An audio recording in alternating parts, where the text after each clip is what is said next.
Okay, last time I was sort of ended up talking about this whole issue of the sort of the replacement of basically the biotic system in the Caribbean, and also actually in a rather incredibly surreal way, the replacement of the human cultural system in the Caribbean. Um, the Caribbean is probably, if someone were to ask me what was the best example of the worst possible impacts of colonialism, the Caribbean would probably be on the top of the list. Um, Colonialism there starts earlier. So you have to remember the colonialism logic in terms of how you can treat folks in other parts of the world that you sort of like feel like you own. That actually starts in the Caribbean. That's the first area where the Europeans really colonized.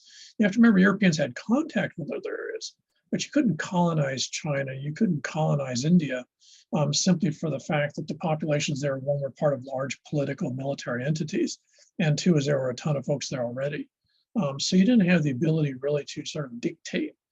You could eventually militarily, politically control, but you know, there was just too much going on there. The Caribbean is the first spot where, when the Europeans arrived, initially the Spanish, and then right after them the French, the British, Dutch, that the populations they're not small, but they're small enough because they're largely, especially in the Caribbean, island-based populations. But more importantly, their relative total numbers compared to the Europeans is relatively small. So the ratios are less. Also, because different European powers grab hold of different places, the actual process is pretty straightforward and pretty sort of low key. So the end result is the Europeans, for relatively little effort, acquire these properties. And then in that process, just sort of happily go out and, you know, basically do everything, but it's like stripping a car. You know, they just basically take everything they can from the place. They, like I mentioned last time, they basically genocide through labor. So rather than genociding through, you know, basically just killing people outright, what you do is you turn the entire population to slave labor, and then you genocide them because you just literally work them to death. And so that's the history of the Caribbean. When you finally burn through the indigenous population, you import folks from the Western, Northern African parts of Africa. You make them your new population. You also then import large numbers of slaves from other parts of the Americas, mostly Latin America, but also things like the Carolinas, Georgia, Florida, you know, what you'd call Indian populations throughout the Americas, and you throw those in as slaves. And this creates a very complex scenario, because what it means is different islands in the Caribbean have different patterns in terms of the contributing groups that make up the population you see today. In some areas in the north, like Barbados and stuff, a fair amount of the slaves there actually come from what would now be the United States. When you get a little further south, Cuba and places like that, a large portion of the population, of course, you get the African component, but what you also get is a large portion of the population comes from what would now be Mexico and Guatemala.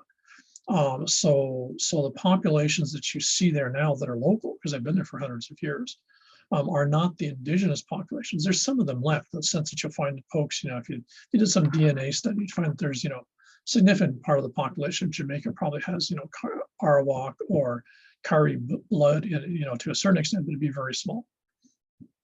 What it also means is, because this is probably the area where the idea that making profit first dominates the European view of colonialism, which they then export to the rest of it. You know, the model that you see in the Caribbean, and then, you know, literally at the same time Latin America, becomes the model that gets used in the North America, and it becomes the model that gets used in Africa, it becomes the model that gets used in Southeast Asia. But the model is always based on the Caribbean. So the Caribbean becomes the area where Europeans first make a ton of money, basically just destroying the local situation, and really have a good time doing that. And then they just, once they've done that, they sort of look at another place and say, hey, we can do that there too. So the Caribbean is important because it's basically where the Europeans figured out how to make the most amount of money for the least amount of effort, which is sort of one of the definitions of colonialism. And then that's, you know, that parlayed right into the mid-late 20th century. There was a really fascinating example, if you pay attention to the sort of regional news, about 2 weeks ago, I think, when the members of the British royal family, William and Kate, I don't know where they are in the line of succession, but anyways, they're very high visibility members of the British royal family. We're supposed to do a junket in the Caribbean, you know, to sort of encourage the countries in the Caribbean that had British history attached to them two remain parts of the British Commonwealth, which means the Queen remains on their money or something. I have no idea. But anyways, the royal family gets involved with stuff. And it went totally sideways on them. Places didn't allow them access. Jamaica intentionally, while they were there, said that they're leaving the Commonwealth and they don't want to have anything to do with the royal family. It was an absolute total train wreck.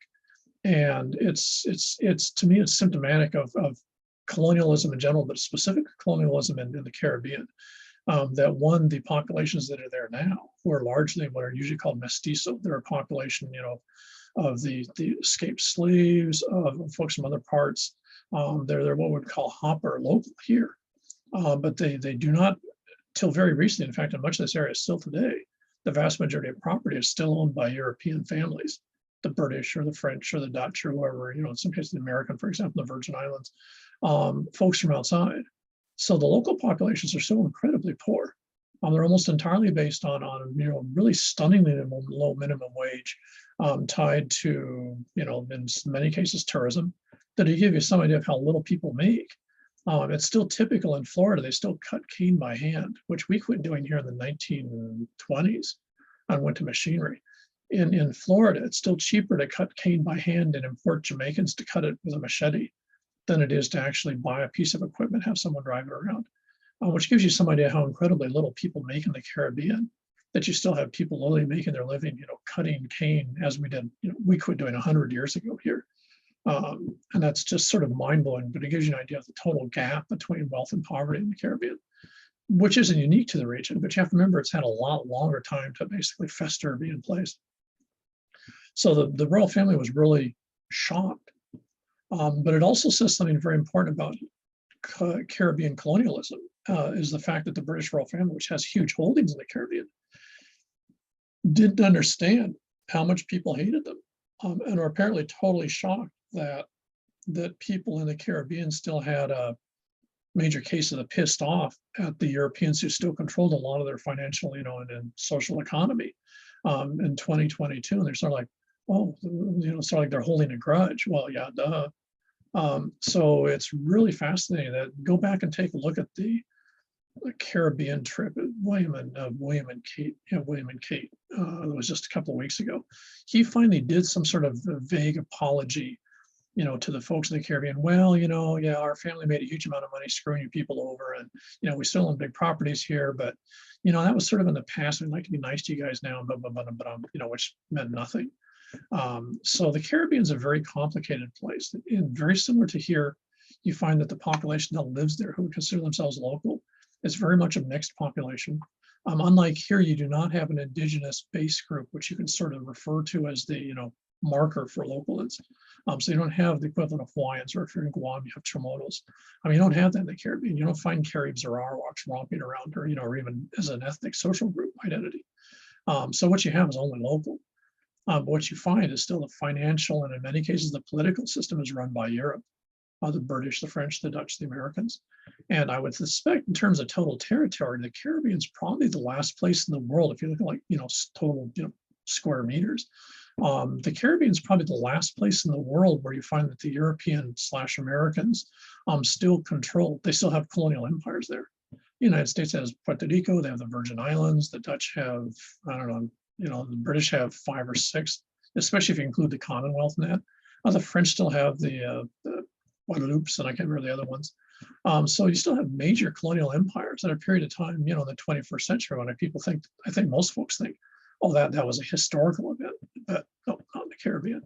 Very, very complicated place, very, very interesting politics in terms of how places identify. And of course, if you want to get really surreal about it, go back and check the invasion of Grenada by the United States, I believe in the 1980s. So as late as the 1980s, the United States was invading independent countries in the Caribbean because they didn't like the way they were moving politically.